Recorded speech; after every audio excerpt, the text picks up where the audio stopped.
আজি আমি গুৱাহাটী গৈ আছোঁ, তেখেতৰ তাত মিটিং আছে। অকল গুৱাহাটীয়ে নহয়, আমি মৰিগাঁও যাম মোৰ বেষ্ট ফ্ৰেণ্ডজনীৰ ঘৰত। মই তাত থাকিম আৰু তেখেত গুৱাহাটীত থাকিব। তেখেতক তাত হোটেল দিছে। এতিয়া আমি দোকানত সোমাই আছোঁ চিপছ চকলেট কিনিবলৈ।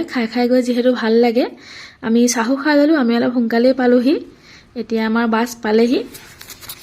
এনেকৈ বেগবোৰত টিকেট লগাই দিছে বেগবোৰ নেহেৰাবলৈ। এইটো ভাল কাম কৰিছে। এয়া জোতা চেণ্ডেল থ'বলৈ ধুনীয়াকৈ ৰেকো দিছে। আমি চিটত উঠিলোহি আৰু চিটটো আমাৰ কমফৰ্টেবল। ধুনীয়াকৈ ব্লেংকেট আৰু গাৰুও দিছে। এতিয়া মই বাহিৰলৈ চাই খাই গৈ থাকিম। এনেকৈ গৈ বহুত ভাল লাগে।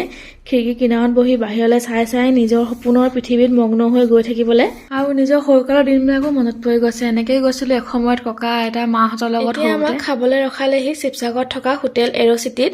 আমি ফ্ৰেছ হৈ ভেজ থালি আৰু অমলেট অৰ্ডাৰ দিলোঁ। যিহেতু ৰাতি বহুত হ'ল, সেইবাবে মাছ মাংস একো নিদিলোঁ।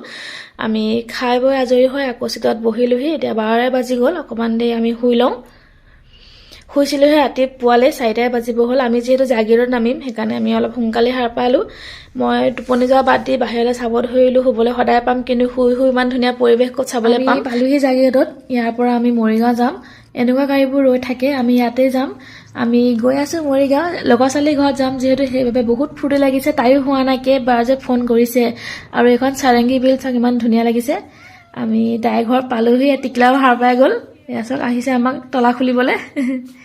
আৰু এয়া তাই মেকুৰী কুকুৰ টিকলাক খেলি আছে।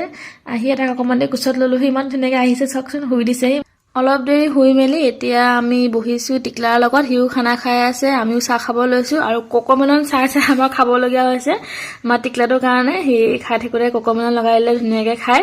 এয়া আমি গা পা ধুই আহিলোঁ। আমাক গৰমা গৰম পাস্তা তাই লৈ আহিছে খাবলৈ আৰু সুধিছে কেনেকুৱা হৈছে। মই কৈছোঁ তোক অনেষ্ট ৰিভিউ দিম ৰ। সঁচাকৈ খাবলৈ বহুত ধুনীয়া হৈছিলে, দেখি আপোনালোকে গম পাইছে চাগে।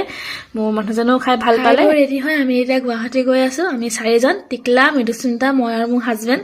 তাত মোৰ লগৰ এজনী ঘৰ, তাত আজি থাকিমগৈ আমি কাইলৈ ৰাতিপুৱা কামাখ্যা মা আৰু বঙলা মাৰ মন্দিৰ দৰ্শনৰ বাবে যাম। সেইবাবে আজি আমি গুৱাহাটীলৈ গৈ আছোঁ। আমি অথনিৰ পৰা ভিৰত ফচি আছোঁ। টিকলাক সেইকাৰণে মোবাইল অকণমান দেখাই দিছে মাকে আমনি নকৰিবৰ কাৰণে। সেই আমনি কৰাও নাই পিছে। এতিয়া সি ধুনীয়াকৈ বাউলি খাই গৈ আছে। আমি 2 ঘণ্টামানে হ'ল ভিৰত ফচি থকা, সিহঁতৰ ঘৰ পোৱাগেই নাই।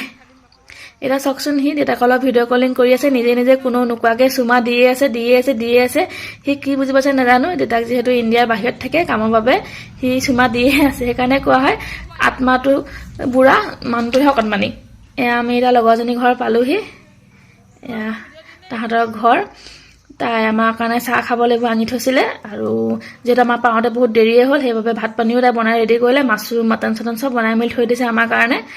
আমি এতিয়া খাই বৈ ধুনীয়াকৈ টিকলাৰ অলপ খেলি মেলি শুই যাম। কাইলৈ